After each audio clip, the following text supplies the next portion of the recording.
If Israel just allowed the Palestinians to have a state of their own, there would be peace in the Middle East, right? That's what you hear from UN ambassadors, European diplomats, and most college professors. But what if I told you that Israel has already offered the Palestinians a state of their own, and not just once, but on 5 separate occasions? Don't believe me? Let's review the record.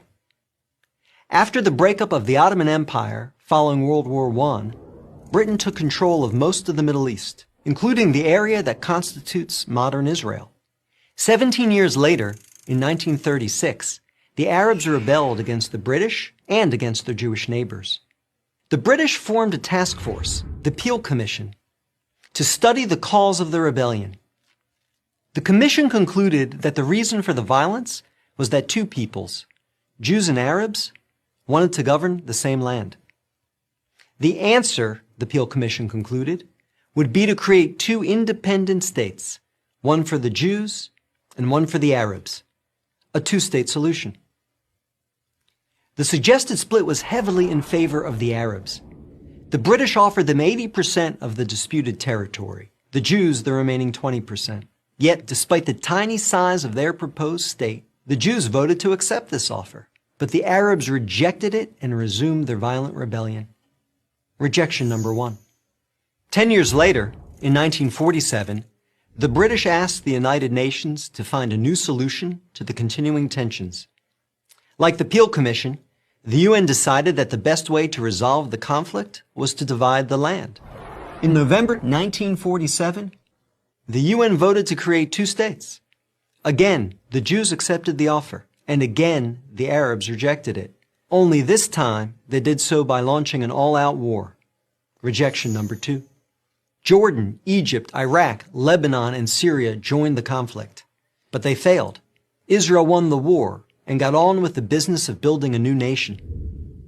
Most of the land set aside by the UN for an Arab state, the West Bank and East Jerusalem, became occupied territory. Occupied not by Israel, but by Jordan. 20 years later, in 1967, the Arabs, led this time by Egypt and joined by Syria and Jordan, once again sought to destroy the Jewish state. The 1967 conflict, known as the Six-Day War, ended in a stunning victory for Israel.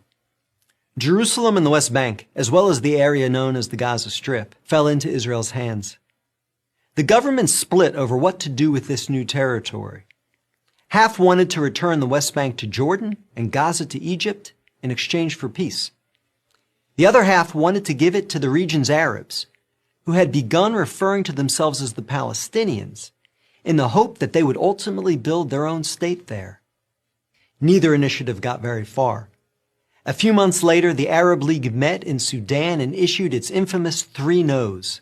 No peace with Israel, no recognition of Israel, no negotiations with Israel.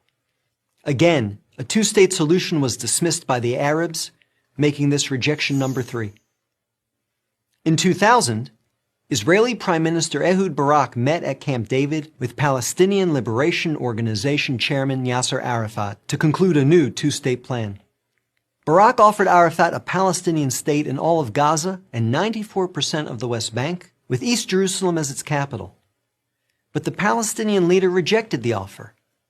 In the words of U.S. President Bill Clinton, Arafat was here 14 days and said no to everything.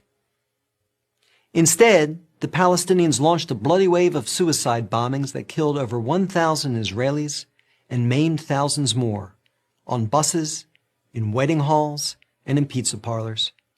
Rejection number 4. In 2008, Israel tried yet again. Prime Minister Ehud Olmert went even further than Ehud Barak had, expanding the peace offer to include additional land to sweeten the deal. Like his predecessor, the new Palestinian leader, Mahmoud Abbas, turned the deal down. Rejection number 5. In between these last 2 Israeli offers, Israel unilaterally left Gaza, giving the Palestinians complete control there. Instead of developing this territory for the good of its citizens, the Palestinians turned Gaza into a terrorist base from which they have fired thousands of rockets into Israel. Each time Israel has agreed to a Palestinian state, the Palestinians have rejected the offer, often violently. So if you're interested in peace in the Middle East, maybe the answer is not to pressure Israel to make yet another offer of a state to the Palestinians. Maybe the answer is to pressure the Palestinians to finally accept the existence of a Jewish state. I'm David Brog, Executive Director of the Maccabee Task Force for Prager University.